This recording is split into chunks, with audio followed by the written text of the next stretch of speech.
आप सबको पेट्रोलियम के तूफ़ान का सामना है। हम भी उसी तूफ़ान में घिरे हुए हैं। आज हम पेट्रोलियम के मामले को टेकअप करेंगे। दुनिया भर के अंदर क्या हो रहा है, हमारे हमसाये में क्या हो रहा है, पाकिस्तान के अंदर क्या वाक़तन बैनुल-अक़वामी तहलका आमेज़ किस्म की जो तब्दीलियाँ आ रही हैं उनके असरात हैं या हुकूमत का निकम्मापन है। हमारे पास एक पैनल भी मौजूद है, भरपूर इसके ऊपर गुफ्तगू करेंगे। लेकिन उससे पहले हम आपको चंद एक साउंड सुनवाना चाहते हैं जिनसे आपको पता चलेगा कि हुकूमत की सोच क्या है। साउंड से भी पहले हम आपको बता दें कि इसी प्रोग्राम के एक और हिस्से में हम आपको एक और मुसीबत की निशानदही करते हुए आप हमें देखेंगे। वो मुसीबत है आटे की कीमतें। अगर आप कराची में मौजूद हैं तो आटे की कीमतों को आप देख रहे हैं कि थैले कहाँ पर पहुँच रहे हैं कीमतों के हिसाब से। इस्लामाबाद के अंदर भी थैलों की कीमतें आसमान से बातें कर रही हैं। लाहौर जहाँ पर मैं मौजूद हूँ वहाँ पर हमने जब बाज़ार का दौरा किया तो वहाँ पर भी बता रहे हैं जी कि आटे की कीमत में मुसलसल इजाफ़ा हो रहा है। ये थैले के ऊपर जो कीमत है क्यों तब्दील हो रही है? हमारे पास आटे को बनाने वाले और पहुंचाने वाले मौजूद होंगे, उनके नुमाइंदगान से पूछेंगे कि मसला कहां पर है। गंदम की कटाई हो चुकी है, अब गंदम को आटे में तब्दील करना है और आटे को रोटी में। अगर रोटी महंगी हुई तो लोग क्या करेंगे? एक तरफ पेट्रोल है, दूसरी तरफ रोटी है। हम आपको दरअसल बताना चाहते हैं कि हमारे हुक्मरान सोचते कैसे हैं। मोहम्मद औरंगज़ेब साहब वज़ीर ख़ज़ाना हैं और उनसे जब सवाल पूछा गया पेट्रोलियम प्राइसेस के बारे में कि क्यों लोगों की कमर तोड़ी जा रही है, तो ज़रा उनका जवाब सुनिएगा। मामला है वो आपने जब बजट तरतीब दिया था तो 80 रुपये लीटर के मुताबिक आपने अपने बजट में डाला उधर हो जाए यार, और उसी के मुताबिक आज लेवी इकट्ठी हो रही है। यकीनन वो रद्दोबदल डीजल और पेट्रोल के दरमियान ज़रूर हुई हुई है। इस वक्त पेट्रोल पे मेरे ख्याल से ये दोनों के ऊपर अगर आप मजमूई तौर पे देखो तो जो 80-80 का मतलब ये है कि 160 रुपये लीटर आपकी होनी चाहिए। तो आप किसी एक पे 160 लगा दें या दोनों पे 180 लगा दें तो पेट्रोल के ऊपर मेरे ख्याल से 127-128 रुपये और यकीनन इतनी होगी। बाकी जो है वो डीजल के ऊपर है।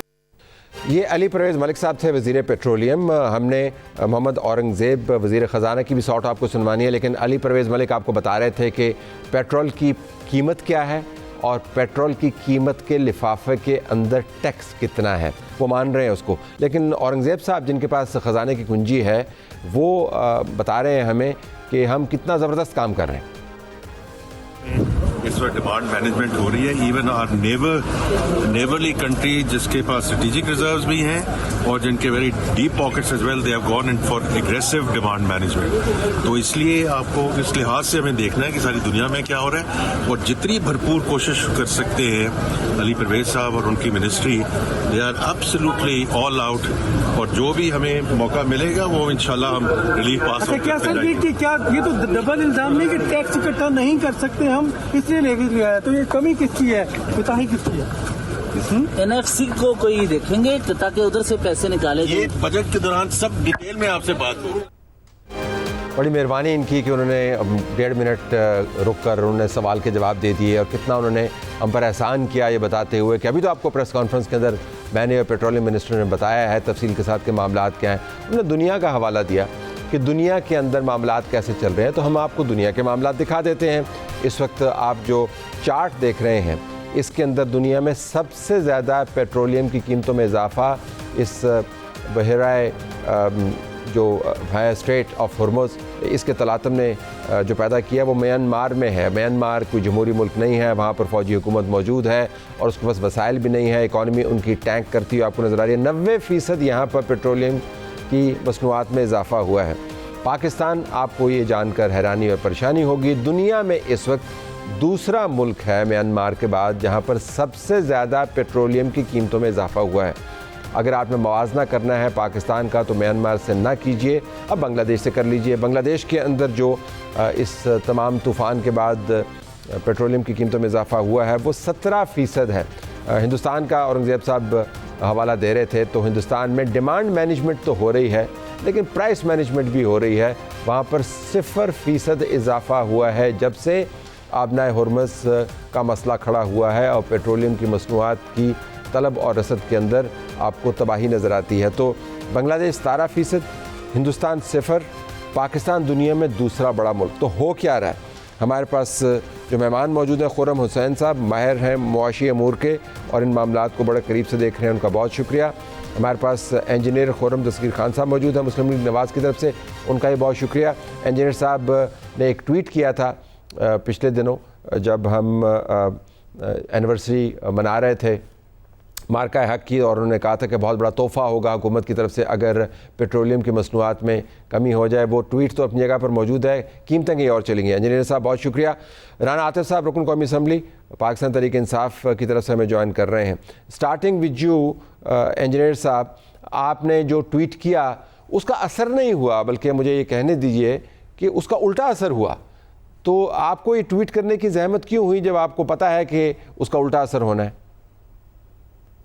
देखिए, हुकूमत मेरी जमात की है और मेरी ख्वाहिश है कि हमारी जमात जो है जो हुकूमत करे वो पाकिस्तान के अवाम की फलाह के लिए करे। अब ये जो हमें पूरा अंदाज़ा है कि जो ईरान अमेरिका जंग हुई है उसके नतीजे में किस किस्म की पूरी दुनिया में तेल की कीमतें बढ़ी हैं, लेकिन ये जो आखिरी जो कीमत बढ़ाई गई इसका जवाब मैं समझ नहीं पाया कि इसका क्या उस बैनुल-अक़वामी हालात से कोई भी ताल्लुक था और मेरी नज़र में नहीं था।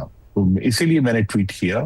मैंने ट्वीट तो खैर बड़ा ज़्यादा कहा कि जी अगर 120 रुपए की लेवी है तो 60 रुपए कम होना चाहिए, इसको कम से कम आधा करें, क्योंकि हुकूमत की तरफ से और ये ज़रूर हमारा जो सियासी एजेंडा था वो कहीं पीछे रह गया है कि हमें इकोनॉमी को लिबरलाइज करना है, डीरेगुलेट करना है और हुकूमत के अंदर वो जदीदियत और तब्दीलियां लेकर आनी है कि वो तमाम एक्सपेंडिचर्स जो जरूरी नहीं है, जो वो तमाम कर पाऊं, ये आपकी बातें बिल्कुल दुरुस्त है, एनर्जी सेक्टर के बोझ हैं। हाँ। अगर मैं आपसे पूछ पाऊं, बराह रास्त में राना साहब को बीच में इन्वॉल्व करते हैं, उन्होंने हमें ज्वाइन किया इस्लामाबाद स्टूडियो से। आप ज़ाहिर है दोनों हल्के के साथ जुड़े हुए सियासतदान हैं, ये जो आपने ट्वीट किया इसका ताल्लुक कोई बहुत बड़े रिफॉर्म से नहीं है। आई एम श्योर आपको हल्के से प्रेशर आ रहा होगा। आई एम श्योर जब आप मोहल्ले में निकलते होंगे, जब आप ढाबों पे जाते होंगे, जब आप गल्ला मंडी में जाते होंगे, जब आप सब्ज़ी मंडी में जाते होंगे, जब आपके पास लोग आते होंगे तो दुहाई देते होंगे। प्रेशर है ना आपके ऊपर, लोग कह रहे हैं कि आप हमारे साथ क्या करें। जी देखिए, प्रेशर है और देखिए गुजरांवाला शहर जो मेरा हल्का है उसमें हर जगह से प्रेशर है। प्रेशर मसलन एक जो कंज्यूमर है जो एक मोटरसाइकिल चलाने वाला उसका भी प्रेशर है, लेकिन वो एक सनतकार जो अपनी फैक्ट्री में लोडर चलाता है उसकी तरफ से भी प्रेशर है, जो ताजर है जो जिसने एक स्मॉल डिस्ट्रीब्यूशन का काम करना है उसकी तरफ से प्रेशर है। तो वो सारे प्रेशर जो हैं एक आम कंज्यूमर से लेके ताजर के और सनतकार के वो गुजरांवाला में बड़ी अच्छी तरह मौजूद है। और यही रिस्पॉन्स है कि एक ऐसा इजाफा जिसका ईरान अमेरिका जंग से कोई ताल्लुक नहीं है और हुकूमत के गालिबन अपने महसूलात से ज्यादा ताल्लुक है, तो हुकूमत को कोई और मुतबादल सोच लानी चाहिए थी। वो हम खुर्रम साहब से पूछते हैं कि मुतबादल सोच क्या होगी, but before I go to Khurram साहब, राना साहब आप बराबर में फैसलाबाद है और गुजरांवाला की तरह फैसलाबाद के अंदर बहुत कंसंट्रेशन है, बड़ा टफ कंपटीशन है पॉलिटिक्स का, और लोग भी वहाँ पर तवक्को करते हैं कि उनकी जमात उनके लिए काम करे। आपने खुर्रम दस्तगीर साहब की कैंडिड कॉन्वर्सेशन तो सुन ली। आपके हल्के के अंदर जब लोग बात करते हैं पेट्रोलियम के हवाले से तो क्या बात करें? थैंक यू तलत साहब। देखें, वैसे तो मुकाबला तो सियासी तौर पे तो कोई नहीं है पाकिस्तान तहरीक इंसाफ का और मुस्लिम लीग नून का, और वो एक रिपीटेड एक साइकिल है। 2024 के इलेक्शन में भी लोगों ने बता दिया क्लीन स्वीप था, 50-50 हज़ार 60-60 हज़ार से लीड, इसलिए क्योंकि लोग इनकी जो 40 साल परफॉर्मेंस है, मैं आपको बता दूं कि इनकी ये मरकज़ में 5वीं दफ़ा है और पंजाब में इनकी ये 7वीं बारी है। तो ये तो कोई और एक ही फैमिली का ये रूल है, और ये भी वर्ल्ड रिकॉर्ड है कि एक ही फैमिली ने 12 दफ़ा सूबे और मरकज़ में हुकूमत कर ली है। तो लोग तो इनसे कोई उम्मीदें तो इनसे लोगों की इनसे कोई उम्मीदें नहीं है। आपने अपनी जैसे इब्तदाई में बयान किया, देखिए 414 रुपए लीटर पेट्रोल है इस मुल्क के अंदर, और जब ये आज से 4 साल पहले एक infamous vote of no confidence के ज़रिए जब ये पावर में आए थे, तो ये मुझे शहबाज शरीफ की ट्वीट याद है 2021 की, ₹1.73 पेट्रोल की प्राइस बढ़ी थी। तो शहबाज शरीफ साहब ने कहा था, कहें तो मैं आपको एग्जैक्ट आपको टेक्स्ट सुना देता हूँ कि ये नाइंसाफ़ी का, बेरोज़गारी का और महंगाई का एक सुनामी लेके आएगा, और वो थे ₹1.73। और जब से हमारी हुकूमत गई है इस infamous vote of no confidence की वजह से पेट्रोल की कीमत में ₹264 फ़ी लीटर इजाफा हो चुका है, ₹264। तो मुझे आप एक चीज़ बता दें कि ये इनका ये 5वां बजट होएगा इस हुकूमत का। ये शहबाज शरीफ साहब अपना 5वां बजट पेश करेंगे, जो मेरे ख्याल है शायद ही पाकिस्तान में किसी वज़ीर आज़म के हिस्से में ये कोई इस तरह का मार्का आया होगा। और ये 5वें बजट में इन्होंने हर साल पाकिस्तान की मईशत को वहाँ पे पहुँचा दिया है कि जहाँ पे लोग अब ये कह रहे हैं कि यहाँ से मईशत अब उठ भी सकेगी कि नहीं उठ सकेगी। देखें, आप कर्ज़ों का आप हुजम ले लें कि जितने इस हुकूमत ने कर्जे ले लिए तकरीबन 35 ट्रिलियन 35,000 अरब रुपए का कर्जों पे आते हैं 4 साल में ये ले राना साहब, कर्जों पे आते हैं। जरा बहस को मैं जो पेट्रोलियम रिलेटेड लोगों की कॉस्ट है और जो पे कर रहे हैं उस पर रहते हैं। अगर आप इजाजत दें तो मैं खुर्रम साहब से जरा इस मामले को टेकअप करता हूँ। मैं सिर्फ तीन ही लोग हैं, अगर आप जी ऐड करें, गो अहेड ऐड करें।